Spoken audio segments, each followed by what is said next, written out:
आवाज की दुनिया के दोस्तों, आप सभी को मेरा यानी हेमंत कुमार का प्यार भरा नमस्कार, आदाब, सत श्री अकाल। Have a great good morning to everybody.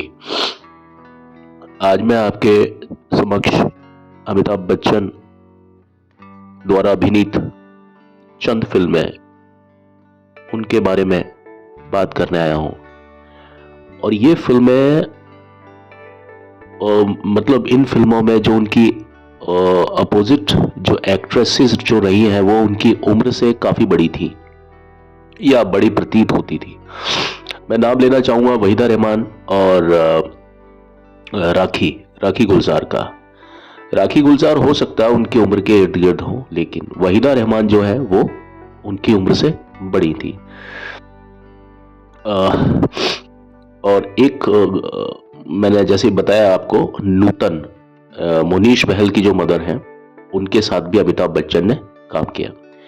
तो अमिताभ के लिए ये कोई बड़ी चीज नहीं थी कि भाई वो अपने से छोटी उम्र की लड़कियां या अपनी हम उम्र जो लड़कियां होती थी यानी जो एक्ट्रेसेस होती थी उनके साथ ही काम करने के लिए वो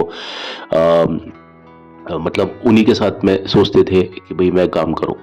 जहां तक बात काम करने की है, देखिए उन्होंने स्मिता पाटिल के साथ भी काम किया है ना, और नूतन से बहुत पहले उन्होंने माला सिन्हा के साथ भी काम किया है ना। माला सिन्हा के साथ में एक फिल्म आई थी उनकी, उसका नाम मैं आपको बताऊंगा। उसका नाम था उस नाम की एक दूसरी फिल्म और आई थी बाद में, संजोग नाम की एक फिल्म आई थी जिसमें माला सिन्हा के साथ में अमिताभ ने काम किया था। यस, माला सिन्हा, नूतन, वहीदा रहमान और ये जो मैंने नाम लिया राखी गुलजार और सायरा बानो। तो अगर हम इनकी बात करें तो भी अमिताभ बच्चन जब अपना कोई भी फिल्म करते हैं तो उसमें ये नहीं देखते कि मैं किसके साथ में हूं, किसके साथ नहीं हूं, और वो अपने जो उन्हें करना होता है ना फिल्म में वो कर देते हैं। जो उनका रोल होता है उस हिसाब से वो फिल्म में अपने जो पात्र में पूरी तरीके से ढल जाते हैं। नूतन के साथ काम करने का अवसर फिर से अमिताभ को नहीं मिला। एक बार जब उन्होंने फिल्म की थी सौदागर, राजश्री वालों की जब बात मैं करूं तो उसके बाद में यह एक फिल्म उनकी किरदार में मतलब उनके करियर की एक बहुत बड़ी एक अहम फिल्म थी, क्योंकि वे इस फिल्म में एक ऐसी अभिनेत्री के सामने थे जो ना सिर्फ उनसे बड़ी थी, जैसा कि मैंने आपको बताया, काफी प्रतिभाशाली भी थी और काफी शिष्ट भी थी। और इस फिल्म में उनके साथ काम करते हुए, उनके पति का किरदार निभाते हुए एक कलाकार के रूप में अमिताभ कितना ज्यादा मर्यादित व्यवहार करते हैं यह उस फिल्म में साफ तौर पर देखा जा सकता है। वो पूरी फिल्म में ऐसा लगता है कि कॉन्शियस, बहुत ज्यादा कॉन्शियस थे। और इस तरह की कॉन्शियसनेस मैंने नोट किया है कि वो कई फिल्म में कई नायिकाओं के साथ में बहुत ज्यादा मतलब शिष्ट, जिस तरह की नायिका उस तरह के वो पर्दे पर हुआ करते थे। दरअसल अमिताभ एक संस्कारी परिवार से फिल्मों में आए थे और शिष्ट आचरण उनके जीवन का एक अहम हिस्सा बन गया था, और इसी कारण से वे अपने बर्ताव को लेकर के बेहद सजग रहते थे। जहां तक बात करें हम वहीदा रहमान की, तो वहीदा रहमान के साथ में अमिताभ ने तकरीबन 6 फिल्मों में काम किया, और ये वो फिल्में हैं जो कि उस समय एक के बाद एक फिल्में आई। और यहां देखिए उन्होंने कभी किसी फिल्म में माँ का रोल किया वहीदा रहमान ने, कहीं उनकी प्रेयसी का रोल किया है ना, और हर जगह पर उन्होंने मतलब वो किरदार में रम गए। हमको नहीं दिखता कि वो अमिताभ हैं, हमें वो किरदार दिखाई देते हैं। अल्टीमेटली यही होता है अमिताभ के साथ में कि अमिताभ बात करते हैं तो हमें वो किरदार ही दिखाई देता है। अमिताभ हमें ऐसे दिखाई नहीं देते कि भाई वो अमिताभ बच्चन है। वहीदा भी अमिताभ से मतलब बड़ी हैं और वरिष्ठ नायिका ही हैं उनसे, और यही कारण है कि अमिताभ बच्चन उनके प्रति गहरी मर्यादा और आदर का भाव रखते हैं। यानी अमिताभ बच्चन की जो फेवरेट अगर बोला जाए कि भाई उन्हें सबसे ज्यादा कौन पसंद आता है, तो वो वहीदा रहमान का ही नाम लेते हैं। फिल्म अदालत में अमिताभ का एक किरदार था जो कि गांव वाला था, एक सीधा साधा युवक, और जो दुष्ट लोग होते हैं उनके प्रलोभन के कारण अपनी जीविका की तलाश में, यानी अपनी लाइवलीहुड की तलाश में शहर में आता है और वो वहां मुसीबत में फंस जाता है। ऐसा कुछ प्लॉट होता है। जैसे कई बार हम इस सीन को देखते हैं फिल्म डॉन के साथ में, तो डॉन का जो कैरेक्टर है, जो बाद में डॉन बनता है, वो कैरेक्टर और ये कैरेक्टर लगभग एक जैसे ही होते हैं, लेकिन फिर भी इसमें वैरायटी शो की है बच्चन साहब ने। तो इस फिल्म में कहीं भी नायिका के साथ रोमांस वाली परिस्थितियां नहीं बनी है, कहीं भी। नायिका फिल्म की शुरुआत से ही पत्नी की तरह इंट्रोड्यूस होती है, और पहले यह मालूम चल जाता था कि यह पत्नी की तरह है या ये प्रेयसी की तरह है। यदि पहले फिल्म में कॉस्ट्यूम अगर नहीं भी पहने हैं, मतलब मेरे मतलब है सिर्फ कॉस्ट्यूम ही इस बात को डिसाइड नहीं करता था पर्दे पर कि ये जो नायिका है ये पर्दे पर नायक की पत्नी है या नायक की प्रेयसी है, यानी डिफरेंस मालूम चल जाता था बिना कॉस्ट्यूम के। तो वो फिल्म में अपनी अदायगी के मार्फत पत्नी की तरह इंट्रोड्यूस होती है, और नायक तथा नायक की जो कहानी है ना, उस पर आधारित चुनौतियों से वो जूझती है फिल्म में। और इस फिल्म का एक बड़ा प्रभावशाली एक दृश्य है जब नायक एक एक करके अपने दुश्मनों की हत्या करता है। उसे पुलिस तक मतलब बिल्कुल भी पहचान नहीं पाती है, लेकिन उसकी जो धर्म पत्नी है इस बात का एहसास हो जाता है कि उसका जो पति है वो कुछ गलत कर रहा है। मैं फिल्म अदालत की बात कर रहा हूँ। एक सीन में जब वो अपने दुश्मन को मारने के लिए रात को चुपचाप अपने घर से जा रहा होता है, तो अचानक से वहीदा रहमान यानी उनकी पत्नी उनके सामने आ जाती है और पूछती है कि कहाँ जात हो। अब ये यूपी वाला लहजा है, कहाँ जात हो। इस पर नायक जो है वो गहरे भाव, मतलब उसको मालूम है, अपराध बोध है उसके मन में, और उसे ये मालूम चल चुका है कि वो रंगे हाथों पकड़ा जा चुका है। तो वो उस अपराध बोध के भाव से बोलता है, कहता है कि हम कहाँ जात हैं, का करत हैं, क्यों करत हैं, ये आज के बाद हमसे कभी ना पूछियो राधा, काहे से कि हम तोहे से झूठ ना बोलो चाहित। तो फिल्म में अब देखिए कि ये जो कैरेक्टर है ये अपनी बात में रमना, और मेरा मतलब है कि यहाँ पर वो प्रेमी नहीं है, यहाँ वो पति की तरह पेश आ रहे हैं, है ना। तो इस अदायगी में भी आप अगर बच्चन साहब को देखें तो वो किसी से कम नहीं है ना। फिल्म कभी कभी मैं वही अमिताभ बच्चन, वहीदा रहमान के जो नायक बने हुए हैं, मगर वहां भी पर्दे पर हम उस रिलेशनशिप में प्रभाव पैदा कर देने वाली एक मर्यादा को देखते हैं।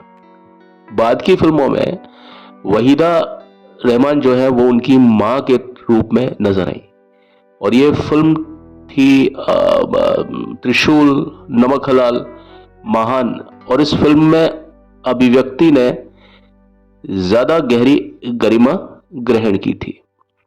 अब जहां तक बात राखी के साथ में अमिताभ बच्चन की जोड़ी जो बनी है, वो बनी है फिल्म त्रिशूल में, जहां उन्होंने उनकी मां का किरदार निभाया है।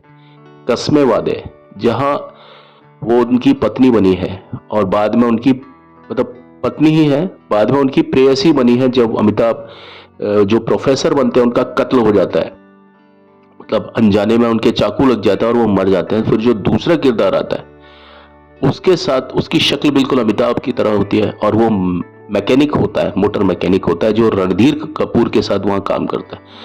फिल्म कभी कभी, बड़ा शायराना ख्वाब, जुर्माना, काला पत्थर, बरसात की एक रात, बेमिसाल, शक्ति, और बहुत बाद में जाकर के एक फिल्म आई थी, एक रिश्ता द बॉन्ड ऑफ लव।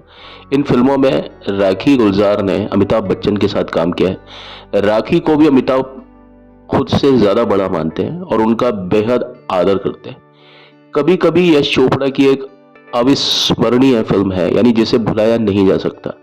वो इसलिए क्योंकि ये खुद में एक रोमानियत रखती है, और इस तरह की जो फिल्में हैं वो कल्ट फिल्में बन जाती है धीरे धीरे करके। चाहे हम उसमें पाकीज़ा की बात करें, चाहे हम उसमें मुगले आजम की बात करें, इस तरह की फिल्में जो होती है वो कल्ट फिल्में बन करके रहती हैं, भले ही वो अपने समय में चल पाई हो या ना चल पाई हो, बिजनेस किया हो या ना किया हो, बिजनेस एक अलग चीज होती है। अधिकांश तौर पर कल्ट फिल्में वही होती हैं, मैंने जहां तक महसूस किया है, जिन्होंने अपना एक समय पर नाम तो किया होता है लेकिन बिजनेस नहीं निकाला होता है, जैसे मेरा नाम जोकर भी उनमें से एक है। तो मैं जहां तक बात करूं आपकी कि इस फिल्म में अमिताभ और राखी के प्रेम प्रसंग को जिस मर्माहत के साथ दृश्य में दिखाया गया, उसे बड़ी ही प्रवीणता के साथ प्रस्तुत किया गया। तो ये जितनी भी फिल्में मैंने बताई वो गहरे मतलब हृदय के अंदर बहुत गहराई से प्रभाव छोड़ती है सारी बातें। यही कारण है कि फिल्म में राखी का शशि कपूर से ब्याह हो जाना है। मैं किस फिल्म की बात कर रहा हूँ, एक फिल्म आई थी कभी कभी। यही कारण है कि फिल्म में राखी का शशि कपूर के साथ में जब शादी हो जाती है, अमिताभ के पक्ष में खड़े दर्शकों को आज तक वो बड़ा एक निर्मम और अमानवीय सीन लगता है, क्योंकि अमिताभ के पास में दर्शकों की पूरी सिंपैथी होती है। अमिताभ जब ऑन स्क्रीन कोई काम करते हैं तो वो चाहे कोई भी चीज करें, हमें अमिताभ का जो पॉइंट ऑफ व्यू है ना वो बिल्कुल करेक्ट लगता है। अमिताभ जो कुछ काम करते हैं, मैं आपको फिर बता दूं, वो सारी चीजें जब हम दर्शक बन के देखते हैं ना, तो हम उनके पॉइंट ऑफ व्यू को पूरी तरीके से सही मानने की अवस्था में हो जाते हैं कुछ देर के बाद। अब चाहे वो कोई भी कैरेक्टर अमिताभ बच्चन करें, तो वो आपको लगता है कि यार ये कैरेक्टर बिल्कुल सही कर रहा है अपनी जगह पर। अगर इसकी जगह पर मैं हूं तो मैं भी ऐसा ही करूं, है ना। तो अमिताभ बच्चन अपने आप में एक एक जिसको बोलते रहे कि उनमें एक सेंस ऑफ परजुएशन, मतलब सेंस ऑफ प्रोजेक्शन तो है ही, लेकिन सेंस ऑफ परजुएशन भी है। मतलब परजुएट जो चीजों को जो कन्विंस करते हैं ना, परजुएट करना या कन्विंस करना एक ही बात। तो ये चीज अमिताभ के अंदर मैं बहुत ज्यादा महसूस करता हूं। जबकि उन्होंने अधिकांश तौर पर जो कैरेक्टर्स हैं, जैसा कि मैंने अपनी एक वीडियो में बताया था, कभी भी उनको ऐसा कैरेक्टर नहीं मिले कि जहां पर वो शरीफ कैरेक्टर्स नहीं मिले स्क्रीन पर। वो बहुत बाद में जाकर के हुआ था, या इक्का दुक्का कभी कभी फिल्मों में उनको शरीफ किरदार मिल जाया करते थे। नहीं तो फिल्मों में या तो उनको चोर उचक्का बनाते थे, या वो गैंगस्टर बनाते थे, या वो कोई ना कोई हेरा फेरी करने वाला कोई इंसान बना देते थे, या कुछ ऐसा कर देते थे। अगर कोई कैरेक्टर सीधा भी चल रहा है तो भी वो कुछ ऐसा कर देता था बीच में कि वो कहीं ना कहीं कुछ नेगेटिविटी आ जाती थी कैरेक्टर में। लेकिन जब भी कभी वो कैरेक्टर नेगेटिव भी हुआ फिल्म में, तो हम हमेशा उस कैरेक्टर के साथ ही गए। हमको लगता था कि यार हाँ, ये अमिताभ कर रहे हैं, सही कर रहे हैं, अगर मैं भी हूं तो मैं भी यही करूं। और यही कारण है कि अमिताभ से जुड़ाव लोगों को हो जाता है, स्क्रीन पर तो कम से कम हो जाता है। कुछ लोग निजी जिंदगी में अमिताभ बच्चन को पसंद नहीं करते, लेकिन मैं कहता हूं कि हाँ ठीक है, निजी जिंदगी में पसंद नापसंद एक अलग चीज होती है, क्योंकि man in public and man in private वो दो अलग चीज है। तो जब हम बात करते हैं फिल्मों की, तो मैन इन पब्लिक है वो, और जब वो अपनी निजी जिंदगी में किस तरह से है तो वो मैन इन प्राइवेट है, ठीक है। तो पब्लिकली अगर अमिताभ बच्चन की बात मैं करता हूं जो कि स्क्रीन पर है, तो मुझे नहीं लगता कि अमिताभ बच्चन को कोई व्यक्ति नापसंद कर सकता है। कुछ लोग बोलते हैं, गालियां भी देते हैं, तो वो तभी देते हैं जब वो इन चीजों को मिक्स करते हैं। अमिताभ एज एन आर्टिस्ट का कोई जवाब नहीं है ना। और जैसा मैंने बताया कि उन पर ये उनके लिए लिमिटेशन या रेस्ट्रिक्शन नहीं है कि वो इनके साथ आएंगे या उनके साथ नहीं आएंगे। वो स्मिता पाटिल के साथ में भी वो उसी तरीके से गर्मजोशी के साथ काम करते हैं जिस तरीके से वो परवीन बाबी के साथ काम करते हैं। वो राखी गुलजार के साथ भी उसी प्रकार काम करते हैं जिस प्रकार वो बाद की फिल्मों में अपने से बहुत कम उम्र की लड़कियों के साथ भी आए, जैसे मनीषा कोइराला के साथ में वो आए लाल बादशाह में। तो कहीं भी मैं ये नहीं देखता कि उनकी एक्टिंग टस से मस हुई है, कहीं पर भी नहीं। कई फिल्मों में उनकी अनबन रही है सीन में, जैसे मान लीजिए परवीन बाबी के साथ में जब उनका रिश्ता बहुत बहुत खराब सा हो चला था, नमक हलाल के समय तक आते आते, और उसकी जो शूटिंग थी वो जैसे तैसे हो पाई थी, जैसे मतलब उस तरह से। उनके बीच में थोड़ा गलत फहमियाँ भी, और गलत फहमी क्या, उसके बाद से तो मतलब परवीन बाबी ने जब भी कभी आरोप लगाया तो अमिताभ बच्चन पर ही आरोप लगाया। वो आरोप क्या थे वो मैं आपको अगले वीडियोस में किसी में बताऊंगा। तो जब भी इस तरह की कोई चीज हुई तो अमिताभ ने अपने उस कैरेक्टर को बहुत बढ़िया तरीके से निभाया स्क्रीन पर, और हम उसको गलत नहीं कह सकते हैं। सबसे बड़ी बात यह है, चाहे वो गांव का हो चाहे शहर का हो, और अमिताभ ज्यादातर फिल्मों में यही बने हैं कि वो अच्छे से खराब हो जाते हैं। कई बार सही चल रहा है एक इंसान, परिस्थिति ऐसी हुई कि वो खराब हो गए। कुछ लोग फिल्मों में खराब से अच्छा बनते हैं, अमिताभ बच्चन अच्छे से खराब हो जाते हैं, और जब हम उनको अच्छे से खराब होते हुए देखते हैं तो हमको लगता है कि यार ये अमिताभ सही है। जैसे फिल्म कालिया, कालिया में अमिताभ बच्चन खराब नहीं होते हैं, शुरू में अच्छे होते हैं, अच्छे से वो खराब हो जाते हैं, है ना। अगर हम बात करते हैं उनकी सत्ते पे सत्ता की, सत्ते पे सत्ता, आप देखिए कि वो बिल्कुल शरीफ कैरेक्टर है, शरीफ है, लेकिन बाद में जाकर के क्या होता है, वो एक खराब कैरेक्टर उस तरीके से जब उनका डबल रोल जब आता है तो वो बाबू का कैरेक्टर आता है तो वो बदमाश टाइप दिखाते हैं। यानी फिल्म में जब स्पीड लेनी होती है, फिल्म में जब कोई किसी तरह का कोई थ्रिल रखना होता है, तो अमिताभ को वहां पर हमेशा एक खराब कैरेक्टर दिखाया गया। और अमिताभ जब उस कैरेक्टर के हिसाब से जब अपनी एक्टिंग करते हैं ना, तो अमिताभ की एक्टिंग उसी चीज के कारण लोगों द्वारा पसंद की जाती है। मैं जहां तक समझता हूं कि लोग अमिताभ को हर तरह का सीन मतलब करते हुए देखना चाहते हैं, लेकिन जहां तक बात अमिताभ के नेगेटिव शेड की है कि भाई वो हर फिल्म में नेगेटिव ही बन के आए हैं, लेकिन उनके जो काम होते हैं ना वो हमें हमेशा पॉजिटिव नजर आते हैं। जो एक्ट्रेसेस होती है ना वो भी उन पर फिदा होती हैं स्क्रीन पर। एक्ट्रेसेस जो हैं वो कभी भी उनसे कभी शिकायत नहीं करती हैं कि भाई ये काम क्यों कर रहे हो, क्यों नहीं कर रहे हो, और इस तरह से चीजें। या तो एक्ट्रेस खुद भी उस तरह की होती है, अगर कोई चोर है तो उसकी जो दोस्ती है वो चोरनी से ही होगी। जैसे फिल्म शान, शान में जो कैरेक्टर है अमिताभ का, उसके साथ में परवीन बाबी है, वो चोरनी है ना।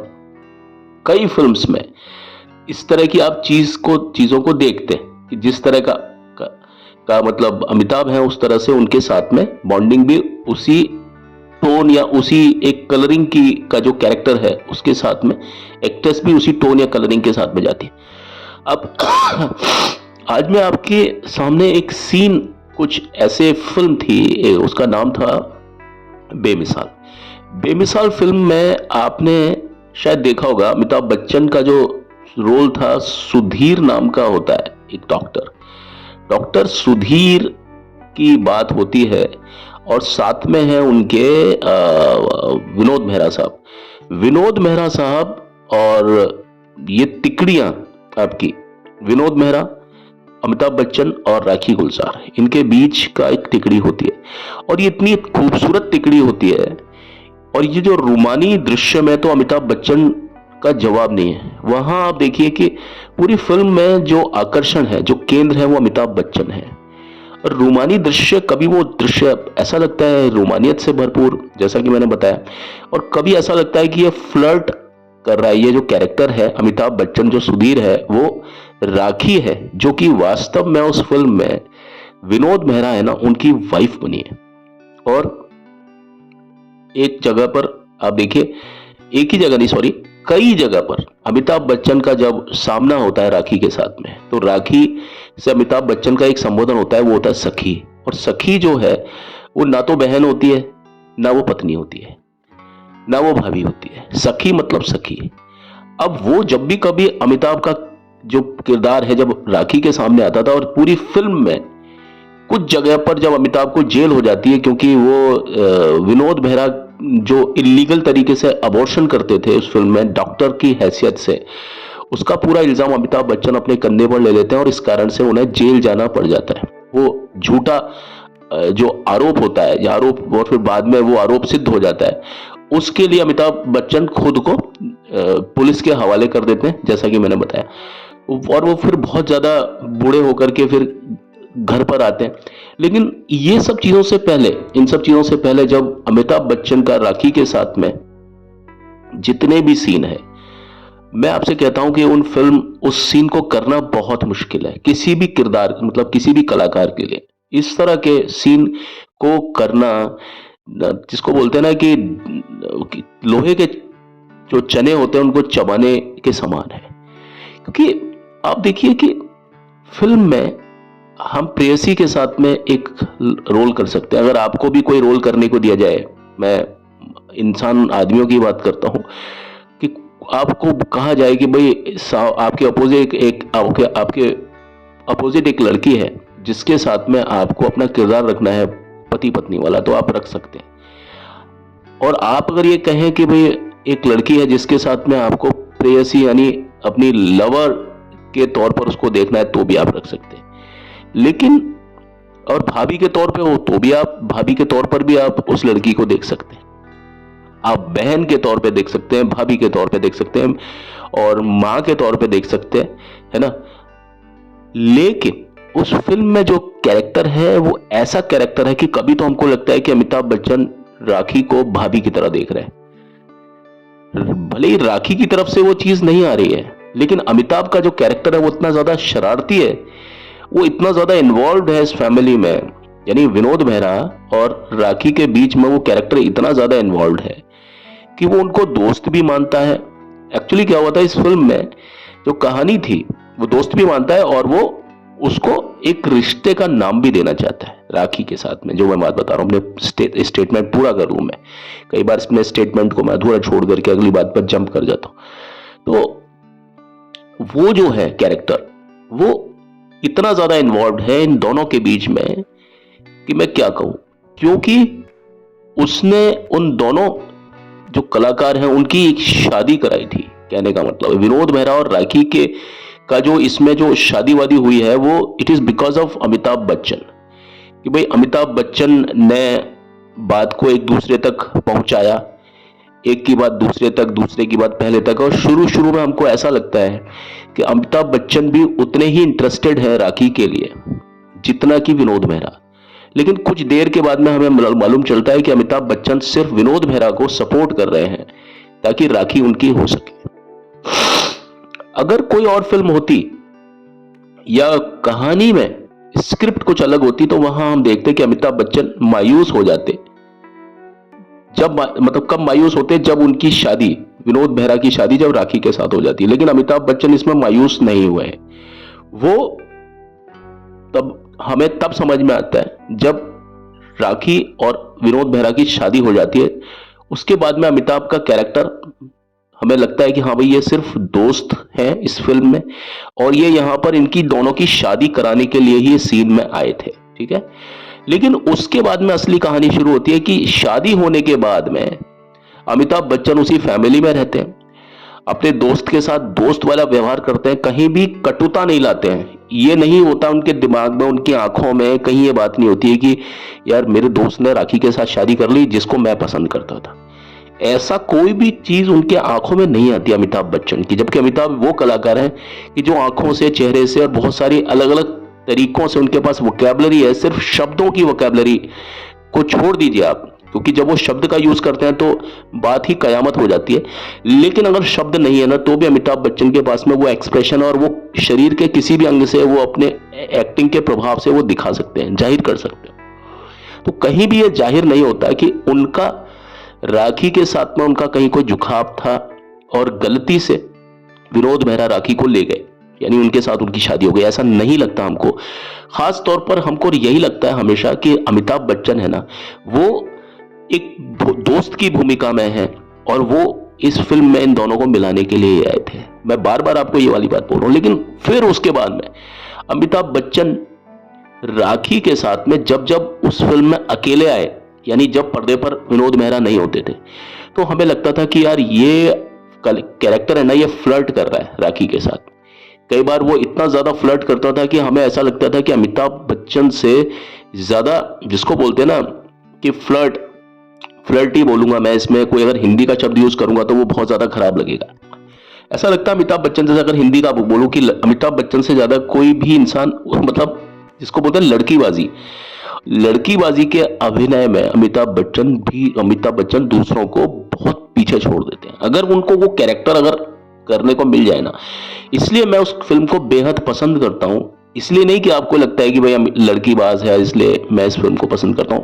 उसके पीछे एक एंगल है, मेरी बात के पीछे एक व्यू पॉइंट ये है कि अक्सर मैंने अपने एक दो दोस्तों से या परिवार में भी इसके बारे में बात की है कि यहां पर अमिताभ बच्चन ना तो पूरी तरीके से पति हैं, ना ये पूरी तरीके से इनके प्रेमी है, ना पूरी तरीके से इनके इनके देवर है, किसके, राखी के। लेकिन उसके बावजूद भी अमिताभ बच्चन का जब भी कभी इसमें स्क्रीन पर आ रहे हैं तो वो अमिताभ बच्चन की जो एक्टिंग है ना वो बड़ी अच्छी सी, मतलब लड़कीबाजी के तौर पर वो जैसे सखी बोल रहे हैं, वो फ्लर्ट लग रहा है। कभी लग रहा है कि ये इसमें अपनी भाभी को देख रहे हैं, कभी लग रहा है कि ये अपनी प्रेयसी को देख रहे हैं, कभी लगता है कि अपनी पत्नी को देख रहे हैं, कभी कभी ऐसा भी लगता है कि राखी के साथ में फ्रस्ट्रेशन निकाल रहे हैं हल्का सा कि भाई राखी ने मुझसे शादी क्यों नहीं की और विनोद मेहरा से क्यों शादी कर ली। कई बार ऐसा लगता है। ये जो फीलिंग है तीनों चारों, ये मुझे अमिताभ बच्चन में ही नजर आती है। और ये पर्टिकुलरली अमिताभ की एक ऐसी फिल्म है जिसमें मैं अमिताभ की फिल्म मैंने बहुत सारी देखी है, एक्शन मूवीज और सारी चीजें, है ना। लेकिन मैं जब बेमिसाल की बात करता हूं ना तो अमिताभ बच्चन की एक्टिंग है ना, उसमें वो एक्टिंग है जो उसने कभी भी, ये इस तरह का किरदार अमिताभ को नहीं मिला।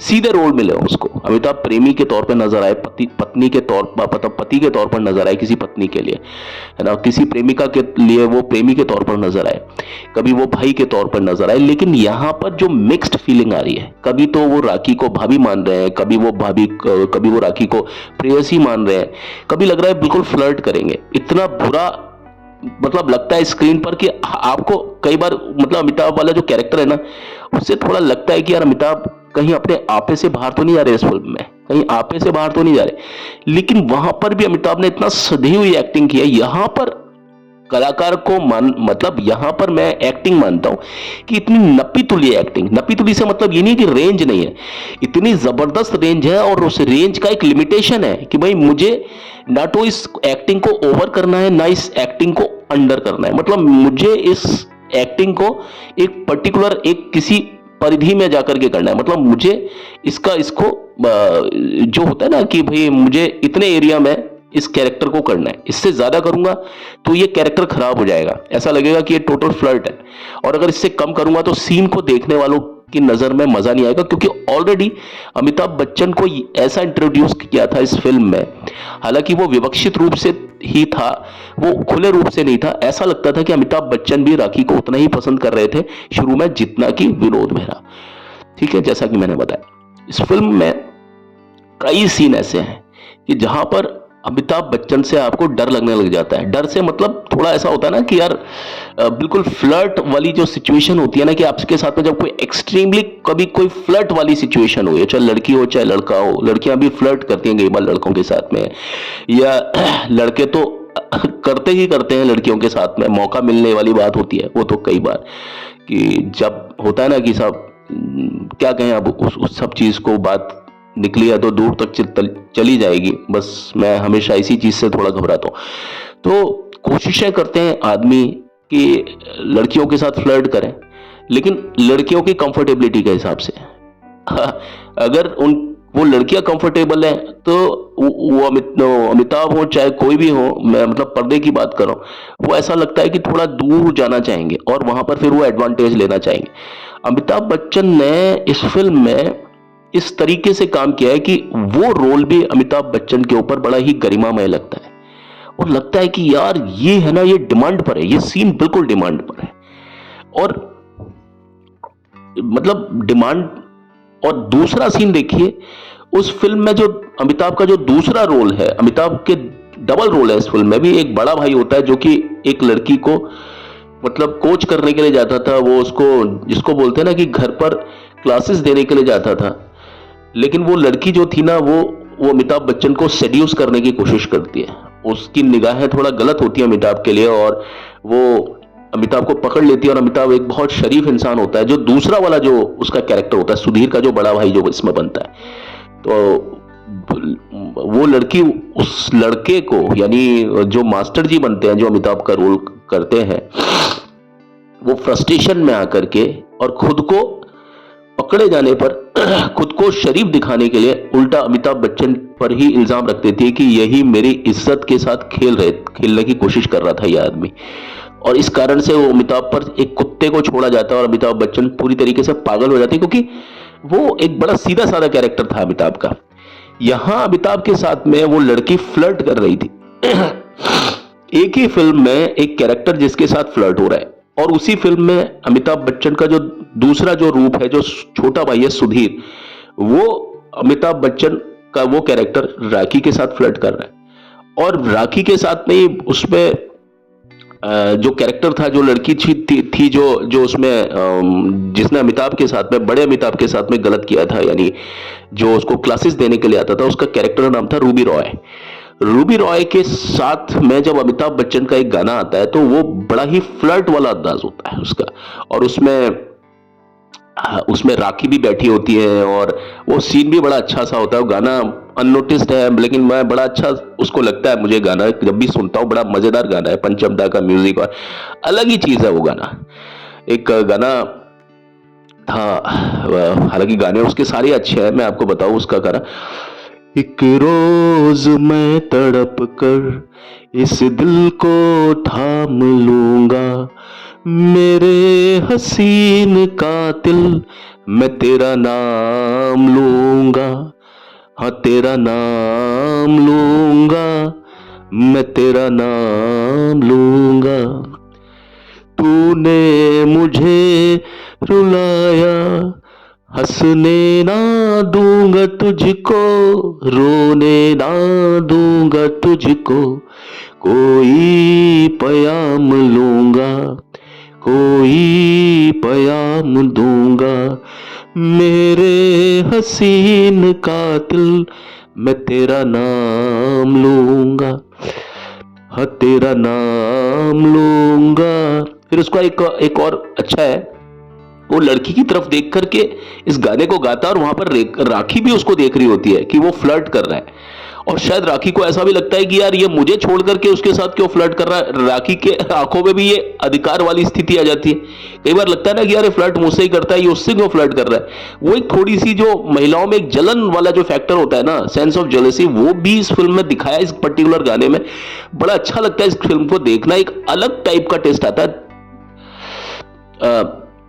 उसका एक नेक्स्ट है, वो है हासिल न होगी तुझको ऐसे मेरी मोहब्बत, चाहत की यार तुझको देनी पड़ेगी कीमत, सौदा ना मुफ्त होगा मैं दिल के दाम लूंगा, मेरे हसीन कातिल मैं तेरा नाम लूंगा, हाँ तेरा नाम लूंगा, मैं तेरा नाम लूंगा।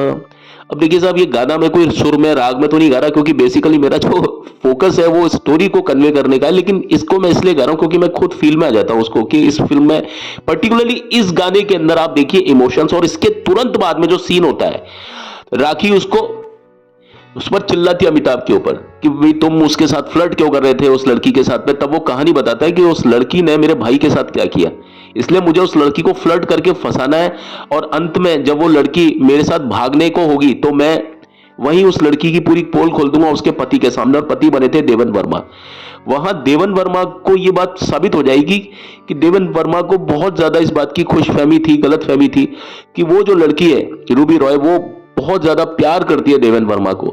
वहां अमिताभ बच्चन इस बात को शो कर देंगे, इस बात को वो डिस्क्लोज कर देंगे कि भैया ये प्यार व्यार किसी से नहीं करती है ये प्यार सिर्फ पैसा और पोजीशन को करती है। तो फिल्म में जो मैं सीन जो बता रहा हूं आपको, कि इसमें महिलाओं के साथ में, एक तो रूबी रॉय के साथ और जो रेखा के सॉरी राखी के साथ में, नाम थोड़ा कंफ्यूजिंग है और मैं बोलते समय कई बार गलती कर देता हूं बोलते समय, उसके लिए मुझे प्लीज माफ कर दिया कीजिए, क्योंकि मैं स्टोरी पर ज्यादा मेरा कमांड होता है। बोलते समय कमांड मेरा सबके ऊपर कोशिश करता हूं मैं, लेकिन डूब करके तो कई बार वो थोड़ा सा गलतियां हो जाती है न्यूमेरिकली या इस टाइप से, तो उसके लिए मैं क्षमा प्रार्थी हूं। तो वहां पर अमिताभ की जो गहराई है ना एक्टिंग की राखी पर, और रूबी रॉय का जो कैरेक्टर जिस लड़की ने किया है, भैया उसकी तो मैं बात, आप उसको कैरेक्टर को ध्यान से देखेंगे, अमिताभ के देखने का तरीका ऐसा लगता है अमिताभ खा जाएगा। मतलब फ्लर्ट करना भी कोई सीखे ना तो अमिताभ बच्चन से सीखे, मेरे कहने का तात्पर्य ये है।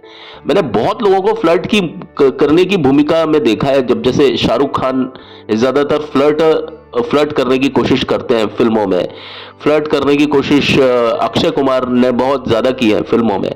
और कहना नहीं होगा, शुरू में वो असल जिंदगी में भी उनके बारे में ऐसा ही कहा जाता था, अब उन्होंने अपने अंदर काफी ज्यादा ट्रांसफॉर्मेशन किया।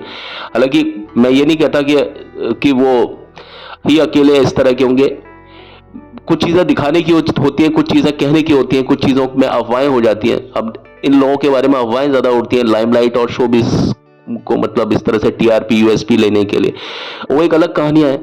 लेकिन फ्लर्ट बहुत लोगों ने स्क्रीन पर दिखाने की कोशिश की, अनिल कपूर ने दिखाने की कोशिश की है, आपके आपके सलमान खान ने दिखाने की कोशिश की है फ्लर्ट को बहुत लोगों ने दिखाया। लेकिन मेरे ख्याल में वो सिर्फ कैरेक्टर ही ऐसा लगा कि यार ये लोग सिर्फ एक्टिंग कर रहे हैं, लेकिन जो डूबने का जो जो रोल के अंदर उसमें घुसने का जो मादा है ना, वो बच्चन साहब के पास में। इस फिल्म को मेरे ख्याल में आप लोगों ने नहीं देखा होगा, और उतना नहीं देखा होगा, और देखा भी होगा तो नोटिस नहीं किया होगा, क्योंकि अमिताभ बच्चन की जो फिल्में होती है ना, वो हम ज्यादातर एंग्री यंग मैन के तौर पर देखने की वजह, यार एंग्री यंग मैन है, फाइटिंग है, ये है वो है। आज मैं कायदे से फाइटिंग के ऊपर बनाने वाला था, अमिताभ के जो फाइटिंग सीन्स है, लेकिन अंत समय में न जाने मुझे क्या हुआ कि मुझे लगा कि यार ये बात होते ना कई बार हम मैं देर करता नहीं, देर हो जाती है, मैं कहीं जाता नहीं लेकिन मैं चला जाता हूं वहां पर जहां मुझे नहीं जाना होता। तो शायद मुझे ये चीज पहले बोलनी थी कि अमिताभ को आप कोई भी रोल देते हैं ना, कितना ही मुश्किल देते हैं, कितना ही आप कोई भी मतलब मिक्स्ड इमोशन पर अगर बात करनी हो ना, कि भाई तुम्हें कभी तो लगता है कि यार तुम बहन की तरह ट्रीट कर रहे हो, कभी लगता है फ्रेंड की तरह ट्रीट कर रहे हो, कभी लगता है कि प्रेमी की तरह ट्रीट, मतलब प्रेयसी की तरह ट्रीट कर रहे हो, कभी लगता है भाभी की तरह ट्रीट कर रहे हो, कभी लगता है कि यार ये कैरेक्टर कैसा है जो टिक नहीं रहा किसी भी चीज पर, यानी ये फ्लर्ट कर रहा है। और कभी लगता है कि यार ये पूरी तरीके से खा जाएगा, इसके साथ में ये कुछ गलत कर देगा, राखी के साथ में अब ये कुछ गलत कर देगा, इसका हाथ पकड़ लिया अब इसके बाद में, और पति की गैर हाजिरी में उसका राखी का हाथ पकड़ लिया और उसको निगाहों से ऐसे देख रहा है, और वहां पर राखी भी थोड़ा सहम जाती है, और थोड़ा सा ऐसे करके उस सीन में फिर एक लाजमी एक रीजन को प्रकट करना। कोई और कलाकार अगर इस सीन को करेगा ना तो भाई वो बैलेंस खराब हो जाएगा, उसका बिल्कुल डिसबैलेंस्ड हो जाएगा, और पता पड़ेगा कि करने क्या बैठा था। और अल्टीमेटली प्रोजेक्शन पर उस सीन को जब हमने देखा तो हम क्या समझ में आया, क्योंकि कई फिल्मों में हमको लगता है, कई कलाकार हैं जिनके मैं नाम नहीं लेना चाहूंगा, कि जब वो फाइट करते हैं तो हमें हंसी आती है कि यार ऐसे कोई फाइट करते हैं। जब वो कोई बहुत बड़ा कोई सीन संभालते हैं तो शूटिंग के टाइम तो अच्छा लगता होगा, लेकिन बाद में जब वो उसको देखते हैं तो लगता है यार ये तो बड़ा बकवास कर दिया सीन इसने, ये देखने में अच्छा नहीं लग रहा, देखने में ये वो वाली बात कन्वे, वो बात निकल के नहीं आ रही है जो बात होनी चाहिए थी। जिस चीज को सोचा था कि भाई डायरेक्टर ने जिस तरह का बनाया था कि यार इसमें मुझे ये चीज चाहिए, ऐसा दिखना चाहिए, यानी शूटिंग के समय पर तो ठीक है वो सारी चीज दिख रही है, लग रहा है, लेकिन टोटल जब वो चीज तैयार होती है डबिंग और एडिटिंग होने के बाद में, तब वो कैरेक्टर कितना ज्यादा मतलब परिलक्षित रूप में कितना ज्यादा वो चमक करके उभर करके बाहर आता है, जैसा कि स्क्रिप्ट में लिखा हुआ था, जैसा कि डायरेक्टर की अप्रोच थी कि भाई डायरेक्टर ने सोचा था कि मेरा जो कैरेक्टर है ना वो ऐसा आना चाहिए, इस टाइप का आना चाहिए, फ्लर्ट भी इस टाइप का फ्लर्ट आना चाहिए उसके अंदर, जो कि कैरेक्टर के साथ में जाए, सिचुएशन के साथ जाए, स्टोरी के साथ में जाए। ऐसा ना हो कि वो फ्लर्ट का लेवल बहुत ज्यादा हो जाए और पता पड़े कि उसको कहानी में फिर हम दोबारा से रख रहे हैं, पति और पत्नी के साथ में वो आ रहा है तो अजीब सा लग रहा है, ऐसा लग रहा है कि यार ये कैरेक्टर तो फ्लर्ट कर रहा था, अब ये पति पत्नी के साथ बैठा हुआ है और उसको शरीफ तौर पर दिखा रहे हैं, तो हम कहानी को हजम नहीं करते हैं। उस टाइम पर हमको लगता है यार ये गंदा आदमी, ये बकवास आदमी इन दोनों के बीच में बैठा हुआ है, क्योंकि उसने एक्टिंग में इतना ज्यादा फ्लर्ट कर दिया होता है, बहुत ज्यादा, मतलब लिमिटेशन तोड़ करके जब कोई आदमी फ्लर्ट कर देता है एक्टिंग में, मैंने कई कलाकारों को देखा है, और वो फिर आकर के बैठते हैं। पति पत्नी जो बन रहे हैं ना, विनोद मेहरा के साथ में सीन ऐसा है कि विनोद मेहरा और रेखा के साथ और राखी के साथ में जितनी बार अमिताभ बच्चन बैठते हैं बीच में, यानी विनोद मेहरा जब चले गए तो राखी के साथ में अमिताभ का कैरेक्टर है ना थोड़ा सा फ्लर्ट वाले जोन में चला जाता है, कब? जब विनोद मेहरा सामने नहीं होते। और कई सीन में जब विनोद मेहरा सामने होते हैं तब भी वो फ्लर्ट करता है हल्का हल्का, और विनोद मेहरा सिर्फ मुस्कुरा रहे होते हैं क्योंकि उनको पता है यार ये मेरा बहुत प्यारा दोस्त है, ये कुछ भी कर सकता है, मेरे लिए जान भी दे सकता है। और वही उसने बाद में किया कि विनोद मेहरा जो कि इलीगल तरीके से अबॉर्शन करते थे और वो पुलिस की गिरफ्त में आए, तो सारा इल्जाम डॉक्टर सुधीर यानी अमिताभ बच्चन के कैरेक्टर ने खुद पर ले लिया। लेकिन मेरे कहने का तात्पर्य यही है कि वो जब जब वो कैरेक्टर मतलब इन पति पत्नी के बीच में बैठा, कभी भी बैठा, लास्ट में भी बैठा, चाहे कभी भी इनके बीच में आता है, कुर्सी लेकर के बैठता है, तो ऐसा लगता है कि यार हाँ ये कैरेक्टर वास्तव में कुछ है यार। हमें उस कैरेक्टर पर घिन नहीं आती है, हमें उस कैरेक्टर से नफरत नहीं होती है कि यार एक कैसा आदमी है कि इसने फ्लर्ट किया और ये पति पत्नी के सामने आकर के बैठ रहे हैं तो फ्लर्ट कर रहा है, क्योंकि उसका फ्लर्ट भी डिफाइंड नहीं है पूरी तरीके से। ऐसा नहीं लगता कि यार फ्लर्ट ही कर रहा है, लेकिन हमें उसके फ्लर्ट करने में भी मजा आता है, खुद को मजा आता है। हमको लगता है यार इसका फ्लर्ट लाजमी है, और अगर मुझे भी मौका मिले तो मैं भी कुछ ऐसा करूं कभी। हमको एक इंस्पिरेशन मिलता है अमिताभ बच्चन की एक्टिंग से। लेकिन बस वो यही है कि वो सिचुएशन है, कहीं हमारा दिमाग दूसरी तरफ ये भी सोचता है कि नहीं यार ये सिर्फ एक्टिंग है या बच्चन साहब है, हम इसको भी ऐसा समझते हैं। और या हम समझ लो कि हम उस लेवल पर नहीं पहुंच सकते जिस लेवल पर अमिताभ बच्चन हर फिल्म में अपने अलग अलग किरदारों के साथ में पहुंच पाए हैं। अब इस फिल्म में आखिरी में जब अमिताभ बच्चन आते हैं, स्टार्ट एक्चुअली फ्लैशबैक से होता है कि जब ये राखी और विनोद मेहरा जब बूढ़े हो चुके होते हैं और ये अपने दोस्त के आने का इंतजार करते हैं, जब वो जेल से छूट करके आएगा, सुधीर, जो कि अपनी जिंदगी का जो ज्यादातर हिस्सा है ना उसने जेल में काट दिया अपने दोस्त के जो मतलब गलत काम किए उसने, इलीगल अबॉर्शन किए, उसका जो काम था, मतलब उसका इल्जाम लेने के लिए जो गया, उस कैरेक्टर की बड़ी एक ऐसा लगता है कि यार उसका इंतजार हो रहा है और वो कैरेक्टर बड़ा महान है और वास्तव में ऑडियंस को लगता है महानता उसकी। वहां हम लोग ऐसा नहीं सोचते कि ये कैरेक्टर को ऑलरेडी फ्लर्ट रूप में दिखाया जा चुका है। हमको यही लगता है कि नहीं यार ये है, ये जमता है, ये चलता है, ये होता है, ये किसी के साथ में भी हो जाए तो ये वही इंसान वही करेगा जो कि अमिताभ बच्चन ने किया फिल्म में। यानी उसमें सेंस ऑफ कन्विंसिंग, जैसा मैंने बताया, इस कैरेक्टर में अमिताभ में सेंस ऑफ कन्विंसिंग बहुत ज्यादा है और रियलिटी में भी सेंस ऑफ, जिसको बोलते हैं ना कि कन्विंस जिस चीज के ऊपर करते हैं, वो काउंसलिंग जिस चीज के लिए करते हैं ना, सामने वाला व्यक्ति उसको ना नहीं कर सकता। जैसा मैंने आपको बताया कि अमिताभ बच्चन जब कोई चीज समझाते हैं सामने तो व्यक्ति ना नहीं कर पाता। रेखा के बारे में ये था कि रेखा को अमिताभ बच्चन कुछ भी बोलते थे ना, रेखा कभी भी अमिताभ को ना नहीं कह सकती थी, ना तो ऑन स्क्रीन ना ऑफ स्क्रीन। ठीक है, चलिए आज की वीडियो में इतना ही। मैं क्या कहूं बच्चन साहब के बारे में, मैं जब बात करता हूं या किसी भी कैरेक्टर के बारे में, खासतौर पर मेरे पास में कोई स्क्रिप्ट नहीं होती, और जहां तक बात बच्चन साहब जैसे लोगों की है, बिल्कुल स्क्रिप्ट का तो कोई हिस्सा होता ही नहीं है। और मैं कहता हूं बच्चन साहब को अगर कोई स्क्रिप्ट पर कोई चीज लिखे और फिर डिफाइन करे तो मजा नहीं आएगा, क्योंकि स्क्रिप्ट से बोली हुई बात क्या है कि रटी हुई लगती है। उसके लिए तो आपको आंखें मीच करके टहलना पड़ता है और फिर अपनी बात को बोलना पड़ता है, जैसे कि मैं आंखें मीच करके सिर्फ टहल रहा हूं अपने कमरे में और आपको ये बातें बताता चल रहा हूं।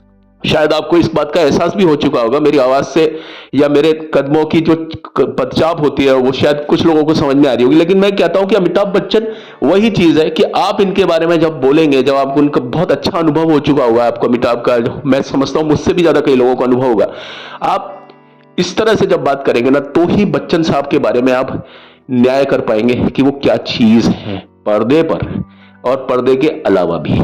अब तो खैर मीडिया है, बहुत सारी चीजें हैं कि अब हम उनको पर्दे के अलग भी देख सकते हैं, लेकिन एक समय ऐसा था कि हम अमिताभ को सिर्फ फिल्मों में ही देख सकते थे और वीसीआर और उस चीज आने से पहले हम बच्चन साहब को सिर्फ पर्दे पर यानी बड़ी स्क्रीन पर यानी सिनेमा हॉल में ही देख सकते थे। उसके बावजूद भी उस समय भी अमिताभ की जो दीवानगी थी वो लोगों के सर चढ़ के बोलती थी। जैसे मैंने आपको बताया होगा कि कुली के समय पर कोई वीसीआर का उनका कोई ट्रेंड नहीं था। अब देखिए एक अलग ही मैं एक मुद्दे पर चला गया, क्योंकि बच्चन साहब ऐसी है कि जहां से बात शुरू करो ना वहीं से होता है ना कि हम जहां खड़े होते हैं लाइन वहीं से शुरू होती है, तो बच्चन साहब का ये भी है कि बच्चन साहब का जिक्र चाहे किसी भी पॉइंट से शुरू करो ना, वहीं से ही एक लिंक खिंच जाती है, एक लकीर खिंच जाती है और आप उस पर चल पड़ते हैं, दौड़ पड़ते हैं, लेकिन वो लकीर, वो रास्ता, वो पगडंडी कभी भी खत्म नहीं होती। चलिए, अपनी इस पगडंडी को मैं फिर से सुचारू करूंगा अपने अगले एपिसोड में। तब तक के लिए मुझे आज्ञा दीजिए। बोलते समय कहीं मैं गलत हो गया हूं, किसी भी तरीके से आपको बोर करूं, मैं उसके लिए क्षमा प्रार्थी हूं। जैसा कि मैं बताता हूं कि मैं अपने सामने कोई स्क्रिप्ट नहीं रखता। Thank you and have a nice day. पर चलने से पहले मेरी आपसे वही एक रिक्वेस्ट है, वही इल्तजा है कि प्लीज मेरे चैनल को लाइक, शेयर, सब्सक्राइब जरूर जरूर जरूर करें। भगवान आपको सदा एक अच्छी राह दे, सुख दे, संपदा दे, और बस ईश्वर की निगाह आपके कर्म पर हो, आपके आपके हर हर एक वचन पर हो। Thank you and have a nice time. God bless all of you. Bye.